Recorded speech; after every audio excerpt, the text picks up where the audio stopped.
नमस्कार दोस्तों, एक बार फिर से आप सभी का स्वागत है DS4 न्यूज़ में। देखिए, पिछले कई दिनों से भारत पाकिस्तान के बीच चल रहे इस तनावपूर्ण हालात के अंदर एक खबर अचानक ये आती है कि भैया सीज़ फायर लगा दिया गया है। और सीज़ फायर की खबर सुनते ही लोग बाग ये सोच में पड़ गए कि आखिर यह कैसे हो सकता है, अचानक एकाएक, वो भी किसी तीसरे पर्सन की वजह से। अब खबरें ये चल रही हैं कि अमेरिका के द्वारा या डोनाल्ड ट्रंप के तरफ से जो है ये मध्यस्थता की गई है और कहा यह जा रहा है कि उन्होंने ही जो है दो देशों के बीच में समझौता करा दिया है। इससे पहले जब आपने सुना सीज फायर का खबर, आपके मन में क्या कुछ चल रहा था?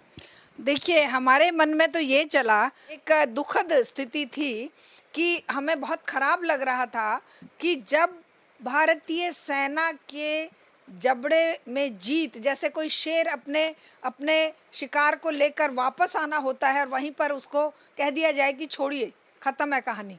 तो ये ऐसा ही एहसास हुआ कि इस सीज फायर का मतलब क्या हुआ कि एक ऐसा देश जिसे 70-75 साल से कश्मीर के विवाद पर नाक घुसेड़ने की लगातार जल्दी पड़ी रहती थी और लगातार जब जब भारत और पाकिस्तान के बीच में कॉन्फ्लिक्ट हुए उसको धता बताई गई, तब तब वो जब जब उसने कोशिश करी तब तब उसको मुंह की खानी पड़ी। चाहे वो निक्सन का टाइम था, इंदिरा गांधी के टाइम, चाहे वो किसी भी कारगिल के टाइम था या कभी भी था, जब जब ये हुआ, भारत और पाकिस्तान के बीच में कोई युद्ध जैसी स्थिति उत्पन्न हुई या कश्मीर का मसला उठा, कश्मीर को बार बार ये ले जाकर यूएनओ में एक मंच पर, यूएनओ के मंच पर रखने का प्रयास किया पाकिस्तान ने, लेकिन भारत ने उसका विरोध किया कि ये हमारा बायलैटरल मुद्दा है, हम इस पर सहमति बनाएंगे, हम दो भाई आपस में रास्ता निकालेंगे। लेकिन अमेरिका जैसा देश ये चाहता था कि कश्मीर मुद्दा बना रहे और कश्मीर और भारत, पाकिस्तान और भारत कश्मीर के मुद्दे को लेकर आपस में लड़ते रहें, क्योंकि अंतर्राष्ट्रीय स्ट्रेटेजिकली देखा जाए, लोकेशन वाइज देखा जाए या इसकी जो जोग्राफिकल कंडीशनिंग है उसको देखा जाए, सभी तरीके से कश्मीर जो है, ये जो भारत का ये वाला जो पॉइंट है, ये पश्चिमी शक्तियों के लिए, खासकर अमेरिका के लिए जो पूरे वर्ल्ड का टेररिस्ट है, पूरे वर्ल्ड का दादा अपने आप को समझता है, ये एक बहुत ही महत्वपूर्ण स्थान है।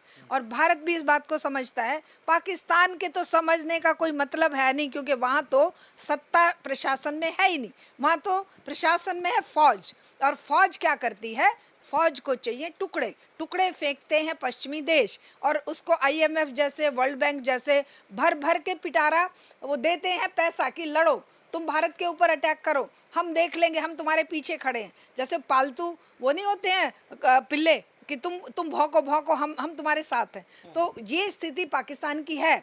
लेकिन भारत एक प्रतिष्ठित, विश्व में अपनी प्रतिष्ठा रखने वाला देश कभी भी नहीं चाहता था। भारत ने हमेशा मुंह तोड़ जवाब दिया था अमेरिका को कि हमें तुम्हारी मध्यस्थता नहीं चाहिए, और वो लालायित रहता है, वो हमेशा डेस्परेट रहता है कि मैं आऊँगा, मैं बताऊँगा तुम्हें क्या करना है और तुम्हें क्या करना है। और इस बार ये मौका पता नहीं कैसे इस विश्व परिस्थितियों में हमारे आज के इस देश के एक तरह से झेलना पड़ा है अपमान। इस जनता को भी हम नहीं चाहते कभी भी कि हमारे कश्मीर के मसले पर अंतर्राष्ट्रीय स्तर पर कोई और शक्ति आकर अपनी नाक घुसेड़े इसमें। क्या आपको लगता है कि ऐसी नौबत आ पड़ी कि सरपंच वाला काम जो है अमेरिका से किया जा रहा है, सरपंची क्यों बनना पड़ रहा है? देखिए, सरपंच उनके लिए तो बहुत फ़ायदेमंद चीज़ थी। क्यों फ़ायदेमंद था? क्योंकि ट्रंप जो है अपना आधार ज़मीनी स्तर पर खो चुका था, उसके पैरों के नीचे ज़मीन हिल रही थी। क्यों? क्योंकि वहाँ के लोग, अमेरिकी जनता बहुत पॉलिटिकल रूप से बहुत जागरूक है, और वो जान रहे थे कि ट्रंप जो है ऐसी बेहुदा नीतियाँ लाकर, जैसे भारतीयों को हवाई जहाज़ों में भर भर के बेड़ियाँ पहनाकर भेज रहा है, वहाँ लोग काम कौन करेगा? वहाँ पर तो जो लोग रह रहे हैं, भारतीय या चाइनीज़ या दूसरे देशों के, वही तो देश को संभाल रहे हैं। वहाँ की अपनी आबादी, अपना तो लोगों के वहाँ पर जो वर्क कल्चर है वो अलग ही तरह का है। जो काम भारतीय या चाइनीज़ सॉरी 5 रुपए में करेंगे वो वहाँ पर 50-100 रुपए में होगा। तो इसलिए एक सस्ते मजदूर यहाँ से जा रहे थे, और सस्ती वो बात देखकर वहाँ की जनता बौखलाई हुई थी, ट्रंप के खिलाफ थी। इसी तरह से उसने इसको जो कौन से G20 के देशों को अपने खिलाफ कर लिया। तो बहुत सारे विश्व में उसे गालियां पड़ रही थी। अब उन गालियों के माहौल में अच्छा। उसने अपने आप को बता दिया कि देखो मैं कितना महान हूँ, मैंने भारत और पाकिस्तान का युद्ध खत्म करा दिया। अरे युद्ध तूने यूक्रेन का क्यों नहीं खत्म कराया? इजराइल में क्यों तू वहां पर युद्ध करवा रहा है? भारत के युद्ध हुआ ही नहीं और तू अपने सर पे सेरा बांध रहा है, तूने युद्ध खत्म करवा दिया। लेकिन सवाल ये है मैम कि ऐसे हालात में भारत की सेना ने जो है पाकिस्तान का ईंट का जवाब पत्थर से दिया, और बल्कि ईंट का जवाब पत्थर से कह लीजिए या फिर जो पाकिस्तान के तरफ से जो तिनके थे उस तिनके का भी जवाब यहाँ से पत्थर से ही मिला। लेकिन इसके बावजूद भी क्या लगता है आपको कि इधर सरकार ये कह रही है कि जो है ऐसा कोई बात नहीं है, लेकिन विपक्षी पार्टी ये कह रही है कि बीच में जो है डोनाल्ड ट्रंप का एंट्री हुआ है, अमेरिका का एंट्री हुआ है, उस तीसरे पर्सन की एंट्री के बावजूद जो है इस तरीके से सीज फायर हुआ, रोका गया है। अब वो चाहते हैं कि इस पर जो है सर्वदलीय बैठक हो और जो चीज़ें कही गई हैं किस चीज़ों पर सहमति बन रही है, फिर क्या चीज़ें हो रही हैं, हकीकत लानी चाहिए जनता के सामने। आप इसको कैसे देख पा रही हैं?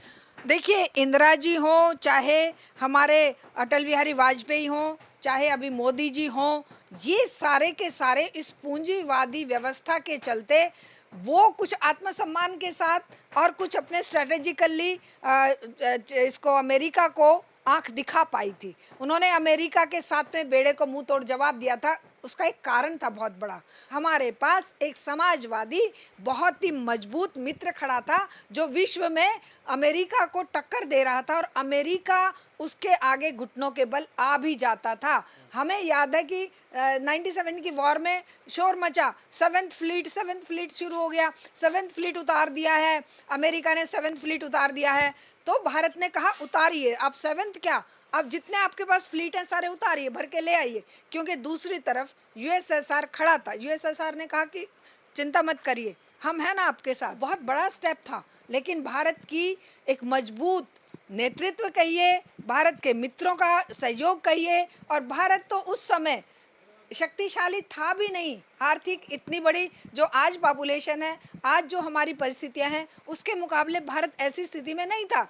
आज जो दावे किए जाते हैं कि हमारे पासपोर्ट की वैल्यू बढ़ गई, आज जो दावे किए जाते हैं कि हम विश्व गुरु बन गए, उस समय तो ऐसे कोई दावे भी नहीं कर रहा था। उस समय तो केवल काम हो रहा था। उस समय तो केवल ये बात हो रही थी कि भाई हम अपने आसपास के देशों से मित्रता का व्यवहार चाहते हैं, और हम एक समाजवादी व्यवस्था के चलते मानव मात्र की हत्या युद्धों के खिलाफ हैं, लेकिन अगर युद्ध थोपा जाएगा तो हम उसका मुंहतोड़ जवाब देंगे। चलिए, मैं एक आखिरी सवाल है मेरा कि इस वक्त जो है विपक्ष आ रहा है कि जो है एक तो सर्वदलीय बैठक हो और दूसरा विशेष सत्र बुलाया जाए, इसको लेकर आप क्या अपनी राय रखना चाहते हैं? देखिए, सर्वदलीय बैठक बुलाएं और विशेष सत्र बुलाएं, ऐसी हमारी आज की व्यवस्था में इस पूंजीवाद ने, इस हमारी जो आज की सरकारें हैं, उन सरकारों में ये हिम्मत नहीं बची है।